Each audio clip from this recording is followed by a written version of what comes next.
আমাদের নামের লিস্টে প্রায় 54টা নাম ছিল। সাইজির হচ্ছে দর্শন ধরে আর কি নামগুলো লিস্ট করছিলাম, তার মধ্যে এই নামটা আমার এবং মিরাজ ভাই দুইজনেরই মার্কেবল হয়ে গেল।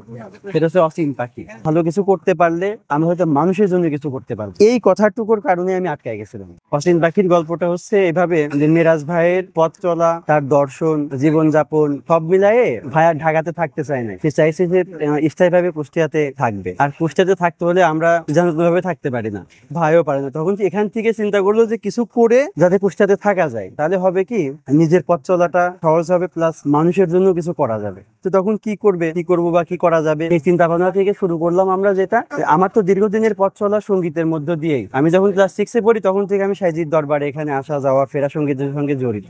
ভাইও আমাকে প্রস্তাব দিল, তাহলে আমরা কাজ করি, আমরা হচ্ছে বাদ্যযন্ত্র নিয়ে কাজ। আর আমার কাছে বিষয়টা খুবই গ্রহণযোগ্য মনে হয়েছে, কারণ আমি দীর্ঘদিন এটার সঙ্গেই জড়িত।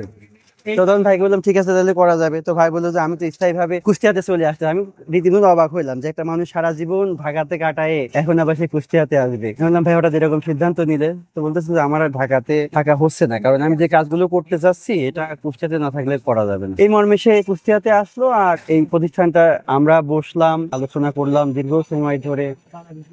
তারপরে 3 দফা বসলাম আমরা। প্রথম দফায় বসলাম আমরা, আমাদের আলোচনা হলো যে কুষ্টিয়াতে কি করা যায়। তখন সিদ্ধান্ত হলো যে আমরা বাদ্যযন্ত্রের কাজ করব। এক দফা গেল, দ্বিতীয় দফা আমরা আবার বসলাম যে ব্যবসাটা কিভাবে শুরু করা যায়। তৃতীয় দফা আমরা ফাইনালি সিদ্ধান্ত নিলাম যে আমরা বাদ্যযন্ত্রের কাজ করব এবং একটা জায়গা দেখবো, কারখানা করবো এবং এটা নিয়ে কাজ করবো। এই হচ্ছে এটা শুরু হলো, অসীম পাখি নামটা হয়ে গেল। আর কাজটা শুরু হলো আমরা শুরু থেকে যেটা করছি, যেটা আমরা একটা ব্যান্ড হিসাবে দাঁড় করাবো। অর্থাৎ আমরা প্রোডাক্ট করব কিন্তু প্রোডাকশন করবো না। প্রোডাকশন বলতে যে হিউজ একটা প্রোডাকশন 2-4-5 হাজার প্রোডাকশন করবো, বিক্রি করবো এরকম না, আমরা প্রোডাক্ট তৈরি করবো। এই সিদ্ধান্তটা আমাদের শুরু থেকেই ছিল এবং আমরা এখন সেটাই মেনটেন করতেছি।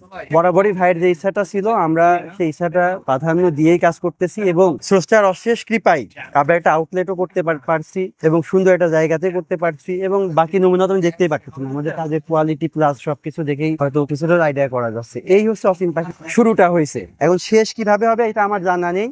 মিরাজ ভাইয়ের যাওয়ার পরে আমরা রীতিমতন থমকাই পড়ছিলাম, কারণ আমাদের যেই প্রোডাক্ট ডিজাইন, মার্জিত যে বিষয়গুলো, রুচিশীলতা সবকিছু ভাইয়ের মাধ্যম দিয়ে আসছে। যদিও তার সঙ্গে আমার অনেকটা মিল ছিল সবকিছুতে, কাজে, ধ্যানে, জ্ঞানে সবকিছুতেই, এবং এখনো সেভাবে করেই চলতেছে। তো মিরাজ ভাই হঠাৎ করে এভাবে চলে যাওয়া, আর কার কি হয়েছে সেটা তো বলতে পারবো না, আমার জন্য খুব বড় একটা বিপর্যয় হয়েছে। এবং সব থেকে বড় বিষয় যে আমি যতগুলো ভালো মানুষ দেখছি, একেবারে দেখি নাই তা না, 2-1জনকে দেখতে, তার মধ্যে মিরাজ ভাই একজন। তাই একটা ভালো মানুষকে হারানো মানে একটা কষ্টের বিষয়। ভাই হঠাৎ করে রাতের বেলা অসুস্থ হয়ে স্ট্রোক করছে, ব্রেন স্ট্রোক। তারপরে আমরা হাসপাতালে নিলাম, সেখান থেকে ঢাকা পর্যন্ত নিতে পারেন। এই হচ্ছে বিষয়। এখন স্রষ্টা তাকে যেভাবে নেয় একটা ওসিলা মাত্র। অসীম ভাইয়ের সব থেকে বড় একটা বিষয়ই বলা হয় নাই, আমি বলতে চাচ্ছিলাম না, যেহেতু আপনি জিজ্ঞাসা করেন নাই তাই বলতে চাচ্ছিলাম না। আমাদের অসীম ভাইকে যখন আমরা শুরু করছি তখন আমি পড়ালেখা শেষ করে পোস্ট গ্রাজুয়েশন শেষ করার পরে পারিবারিক ভাবে সবাই সিদ্ধান্ত নিচ্ছে যে চাকরি বাকরি করবো, চাকরি বাকরি দেখা দেখি চলতেছিল।